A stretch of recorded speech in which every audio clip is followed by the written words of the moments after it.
అద్భుతములు చేయు మన ప్రభువైన యేసుక్రీస్తు. యోబు 9:10. లేఖనము చెప్పునదేమనగా, ఎవడును తెలిసికొనలేని మహత్తైన కార్యములను లెక్కలేనన్ని అద్భుత క్రియలను ఆయన చేయుచున్నాడు. కీర్తనల గ్రంథము 77:14. ఆశ్చర్యక్రియలు జరిగించు దేవుడవు నీవే, జనములలో నీ శక్తిని నీవు ప్రత్యక్షపరచుకుని ఉన్నావు. తన ప్రజల కొరకు మహత్కార్యములు చేయగల గొప్ప దేవుని మనము కలిగి ఉన్నాము. అవును, ఆయన వాగ్దానము చేసి సరైన సమయమందు ఆ వాగ్దానమును నెరవేరుస్తాడు. ఆయనే మన గొప్ప దేవుడు మరియు మనము ఆయన మందలోని గొర్రెలము. మన ద్వారా దేవుడు తన అద్భుతములను కనబరచుటకు మరియు తన మహిమను బయల్పరచుటకు మనలను ఎన్నుకున్నాడు. దేవునికి పరిమితి లేదు. ఆయన అద్భుత కార్యములు చేయుటకు మరియు మన జీవితాలలో వాటిని లెక్కెపెట్టుకొనకుండా సంతోషింపజేయుటకు ఆయన కోరిక కలిగి ఉన్నాడు. హన్నా కన్నీటితో మొరపెట్టుకొనుచు తన హృదయమును దేవుని ఎదుట కుమ్మరించినప్పుడు ప్రభువు తన మొరను విని ఒక కుమారుని దయచేసెను. దేవుడు ఆమె కన్నీరంతటినీ తుడిచివేసి అనేక బిడ్డలు కలుగునట్లు ఒక కుమారుని ఆమెకు అనుగ్రహించెను. పరిస్థితులు బాగాలేనప్పుడు అనుదినము మరియు ప్రతి సమయమందు దేవుని వాక్యమును మరియు వాగ్దానములను మనము నమ్మవలెను. చదువుట, ధ్యానించుట, నమ్ముట మరియు అనుసరించుట ద్వారా దేవుని వాక్యమును మనము ఘనపరచినప్పుడు దేవుడు ఆశ్చర్యకరముగా అద్భుత కార్యములు చేయుట మొదలుపెట్టును. అవును, అన్ని విషయములలో మనము వర్ధిల్లుట దేవుని చిత్తమై ఉన్నది మరియు దేవుని చేతి పని అయి ఉన్నది.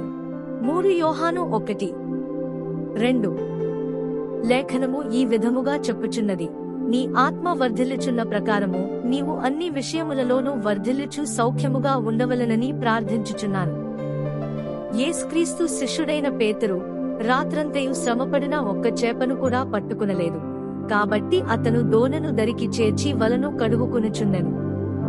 ఆ సమయములో సముద్రములో వలను వేయుమని యేసుక్రీస్తు చెప్పెను. పేతురు మారు మాట్లాడకుండా యేసు మాటలకు విధేయత చూపి వలను వేసి విస్తారమైన చేపలను పట్టుకునెను. ఆ గొప్ప చేపల రాశిని బట్టి వలలు పిగులుచుండెను.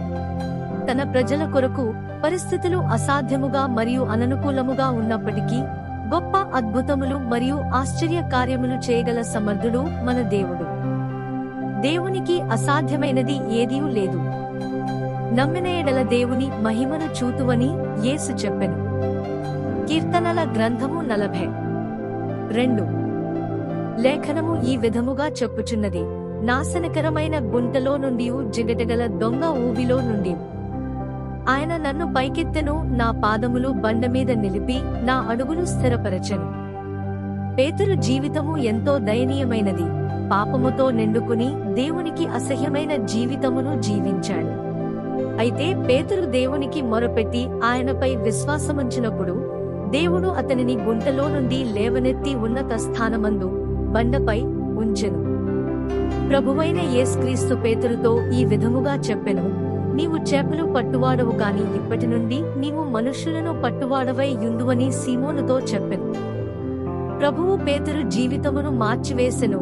పరిశుద్ధాత్మతో అతనిని నింపి మనుష్యులను పట్టుకును జాలరిగా చేసెను. పేతురు జీవితము బండపైన కట్టబడెను మరియు అతని అడుగులు స్థిరపరచబడెను. జీవితములను మార్చగల మరియు క్షణములో పరిస్థితులను మార్చగల ఎటువంటి గొప్ప మరియు ఘనమైన దేవుని మనము కలిగి ఉన్నాము. మనమందరము విశ్వాసములో కొనసాగాలి మరియు ప్రభువు మన జీవితములో తన కార్యమును కొనసాగించున్నట్లు ఎదురుచూడాలి. పేతురును మార్చిన అదే దేవుడు మన జీవితములను కూడా మార్చి గొప్ప కార్యములను చేయగలడు. మన ప్రభువు హృదయములను మార్చగలడు, పరిస్థితులను మార్చగలను, దేనినైనను మార్చగలడు మరియు సమస్తమును మార్చగలడు. ఆయనకే సమస్త మహిమ కలుగునుగాక. కాబట్టి ఆయన ఘనమైన కార్యములను మనము ప్రచురము చేయుదముగాక. కీర్తనల గ్రంథము 78:4. లేఖనము ఈ విధముగా చెప్పుచున్నది, యెహోవా స్తోత్రార్హ క్రియలను, ఆయన బలమును, ఆయన చేసిన ఆశ్చర్యకార్యములను దాచకుండా వాటిని వారి పిల్లలకు మేము చెప్పెదము. ఆయనకు కృతజ్ఞాస్తుతులు చెల్లించెదము మరియు ఆయన మహత్కార్యములను ప్రచురము చేయుదముగాక. అలాగు మనము చేసిన ఎడల ప్రభువు తన సన్నిధితో మనలను నింపును మరియు మన జీవితాలలో అద్భుత కార్యములను చేయుట కొనసాగించు ప్రభువైన యేసుక్రీస్తు నామమును ఘనపరచును. హల్లెలూయా. ప్రభువైన యేసుక్రీస్తు మీ అందరినీ ఆశీర్వదించునుగాక.